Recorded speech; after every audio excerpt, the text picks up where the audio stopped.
Just before I let you go, just a couple of quick ones.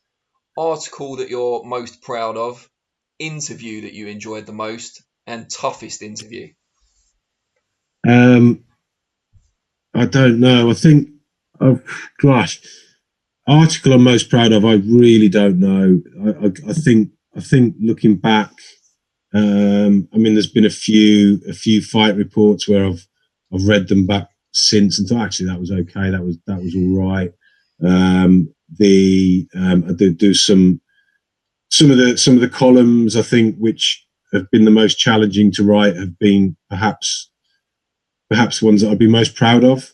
So in the aftermath of, say, Mike Towell's death or Scott Westgarth's death, where it's almost like a rallying call to the industry, I would say I'll be most proud of. What was the next one? The interview I'm most proud of? Well, the interview you most enjoyed and the toughest interview. The interview I most enjoyed. I mean, there's countless. I think the interview I got the biggest, off the top of my head, the interview I got the biggest kick out of was Johnny Tapia.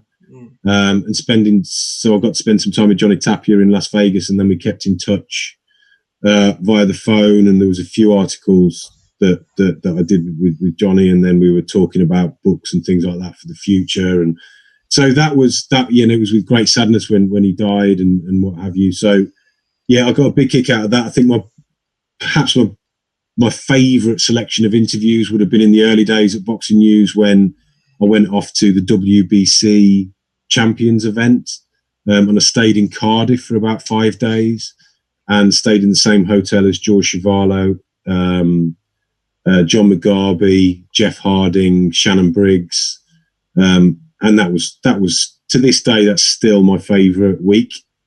And just spending time with those guys and having dinner with those guys every night and getting to know them, and yeah, that was and I produced some articles I was quite proud of at the time from that period. And the most difficult interview has surely got to be Dereck Chisora. I was hoping you'd say that. The first time, I mean, Dereck and I, I'd like to think that we get on quite well. Spoke to him recently, a couple of weeks ago. I spoke to him in lockdown. I've got a great admiration for Dereck Chisora. He reminds me of like some of those great 1970s heavyweights and what have you. I think he's a real throwback. And I think if there was any justice, he would win a heavyweight belt, a major heavyweight belt.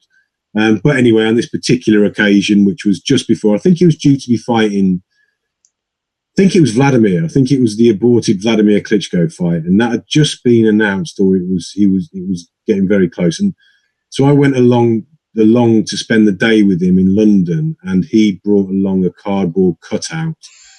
life-size cardboard cutout of Vladimir Klitschko, and was carrying that around with him. And he kind of had this kind of newfound celebrity status. So the person he was least interested in on that particular day was the Boxing News reporter. He was more interested in this. He had camera crews following him. So trying to get a straight answer out of him, or even a sentence, was beyond difficult.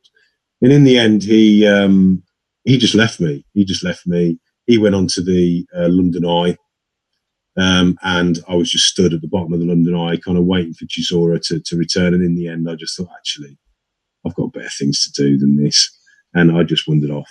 And that was the hardest. That was the hardest interview. But we've since had far more fruitful interviews since then. But you know, with Dereck, it really is whatever day of the week it is, and what mood he's in, and what have you. But just like to stress, nothing but respect for the man.